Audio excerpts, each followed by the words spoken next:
Hello guys, pupunta nga po tayo ngayon sa Talipapa at tayo bibili ng ating ulam for lunch. Ayan, may mga gulay, isda at karne. Gulay lang ang ating bibilihin at pritong fish.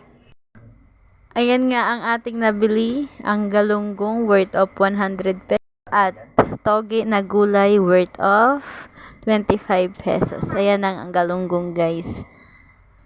Huhugasan muna natin siya ng mabuti. Isalin natin sa malinis na plato para mahugasan nating mabuti ang ating galunggong. Siyempre, kailangan natin ng tubig para mahugasan ng ating galunggong. Buksan ng ating gripo. Wait lang, at may inaayos pa ako. Yan, buksan ng ating gripo. Patuluin lang ang gripo. Hindi, joke lang. Huwag nating hayaang nakabukas ang gripo. At sayang sa ating tubig. Binuksan ko lang naman kasi maghuhugas ako ng fish. Ayan. Hinaan natin ang gripo para hindi aksaya. Hugasang mabuti ang isda. Siguraduhin walang dugo-dugo. Tanggalin ang hasang at bituka. Ayan, hugasang mabuti, paulit-ulit lang. Isa-isahin natin ang isda. 10 pirasong isda nga po pala yun guys. Sa halagang 110 pesos, meron na tayong fried Gigi. At medyo malaki-laki rin naman guys yung nabili ko kanina. Pag naghuhugas ako guys ng isda, tinatanggal ko na pati ang mga bituka niya. Mapait kasi siya minsan kapag nakakain ng aking chikiting. Ayaw niya na may nakakaing mapait. Kaya tinatanggal ko na yung bituka. Ayan, hugasang mabuti. Siguraduhin walang matitirang dugo sa ating fish para malinis talaga. Yan, medyo matagal talaga ako maghugas ng isda kahit 10 piraso lang siya. Iniisa-isa ko kasi talaga ang paglilinis. Pwede kayong kumanta-kanta habang naglilinis ng isda.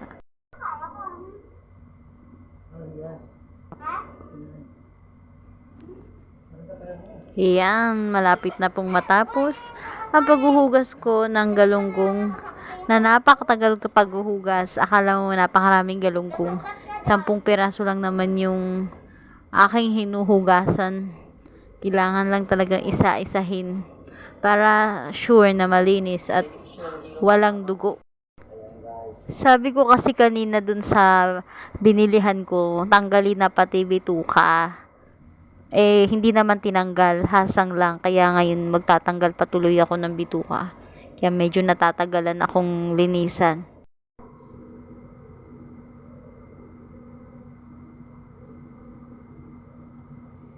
At ayan, tapos na nga po tayong maglinis ng ating galunggong. Yan, i-arrange natin ng maayos. Para pag nilagyan natin ng asin, maayos siya at hindi gulo-gulo. Ayan. Lalagyan na nga po natin yan ng asin. Bubudburan natin pero konti lang ang asin na ilalagay natin. Ayan. Ayan. Halagang 110, meron na tayong galunggong.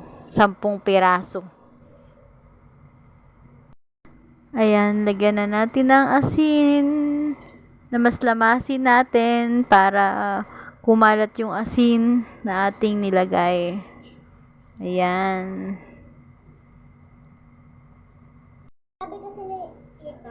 Ayan. Maya-maya lang at atin na pong ipiprito itong ating isda. Sandali lang po at tayo magpiprito na. Ayan, tapos na maglamas ng isda. Magugas na tayo ng ating kamay para hindi malagkit-lagkit. Kukunin lang natin ang ating kawali. At ayan na nga, nag-umpisa na nating iprito ang ating galunggong para sa tanghalian natin mamaya. Ayan, baliktarin natin para hindi masunog. Hindi kasi masarap pag masyadong tostado. matigas na siya pag sobrang tostado na, guys. Kaya ibalik na rin natin agad kapag medyo okay na at luto-luto na. Habang naghihintay tayo, guys, maluto ang ating pritong galunggong, uhugasan naman natin, guys, yung binili nating gulay, yung toge. Ayan, 25 pesos yan, guys, isang balot. Sasahugan lang natin yan ng giniling. Gigisa lang natin yan. Uhugasan muna natin, guys, ang ating gulay. Ayan, salin na natin sa ating kaldero para mahugasan natin ng mabuti.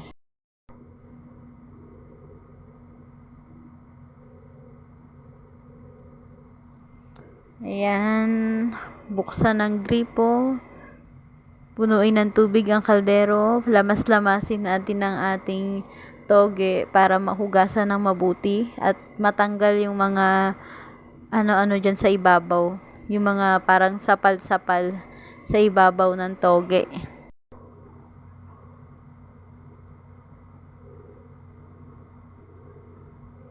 Ayan, halu-haluin nating mabuti. Pati ilalim, kailangan natin siguraduhin na nahugasan nating mabuti para wala ring mga ali-alikabok. Kasi sa palengke, nakaano lang yan, guys. Naka-display, syempre may mga ali-alikabok dun. Kaya kailangan hugasan ng mabuti.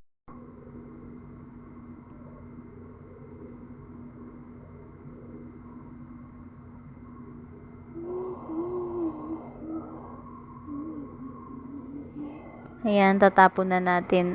Kailangan pala natin gumamit ng salaan. Kukuha lang tayo ng salaan dyan. Ayan.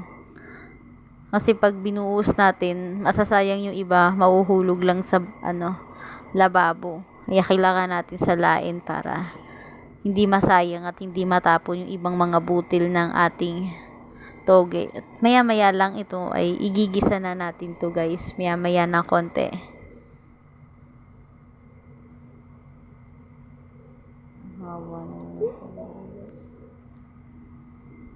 Yan. Bali, 2 hugas, guys, ang ginawa ko dito para talagang malinis at walang dumi itong ating gulay. Ating toge. Masarap din to, guys, lagyan ng tokwa. Wala ako nabiling tokwa kaya giniling lang. Gigisa lang natin siya sa giniling. Ayan. Tapos na nating hugasan kaya itatransfer na natin siya sa malinis na plato. Ayan. Marami-rami din, guys, ang isang balot nito. Maraming nang makakakain. Tsaka masarap din siyang ipares dun sa nabili nating galunggong. Perfect combination. Ayan, diba, guys? Napuno na yung plato na pinagsalinan natin. Madami din talaga siya yung isang balot niya. Sulit na rin ang 25 pesos.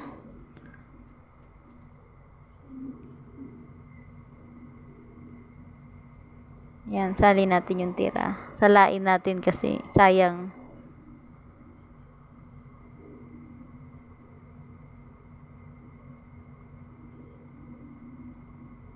At igigisa na natin siya, guys.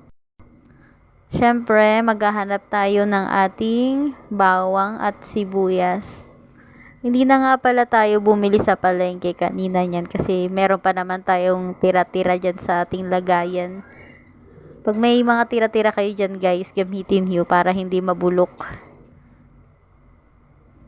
Yan. Balatan natin ang ating bawang. Ayan. Ako, guys, pinipit-pit ko muna yung bawang bago ko siya ini-slice. Siyempre, kailangan tanggalin lang din muna natin yung balad. Ayan, pinipit-pit ko siya bago ko siya ini-slice para mas malasa siya kapag ginisa natin, pag ginamit natin siya sa ating panggisa. Ayan, igigisa na nga natin. Siyempre, unahin natin ang bawang. Maya-maya ay ilalagay na natin ang ating sibuyas. Kalahating sibuyas lang guys yung inano ko kasi isang balot lang naman yung ating iginisang toge. Para magamit pa natin. Mahal din kasi ang sibuyas ngayon kaya kailangan maging wais tayo. Ayan, nilagay na natin ng ating giniling. Yung giniling natin guys is halagang 30 pesos lang yan, pang sahog. Ayan, lagay na natin ng ating toge. Then, hahalu-haluin lang natin yan. Ayan, haluin natin hanggang ilalim para ma-mix yung giniling tsaka yung mga sibuyas bawang sa gitna. Ayan. Tapos, lagyan natin siya guys ng kaunting tubig. Ayan. Konti lang guys. Tapos, takpan natin at hayaan muna natin siyang maluto at kumulo. Habang naghihintay, kakain muna ako ng biskwit kasi nagugutom na ako. Ayan. Wala pa rin kasi akong almusal dyan. Siyempre, kailangan natin uminom ng chocolate drink. Para habang hinihintay natin pampalipas gutom. At ayan na nga guys. Luto na ang ating ginawa, fried fish at mainit-init na kanin at syempre ang ating toge. At bago tayo kumain guys, syempre huwag natin kalimutan, lalagaan muna natin ng atay ang aking mga 4 babies. Yan kasi ang ulam nila guys, nilagang atay. Syempre ilalaga lang yan guys para walang masyadong sa kanila. Pangit kasi pag may mga toyo-toyo Salamat guys sa panonood.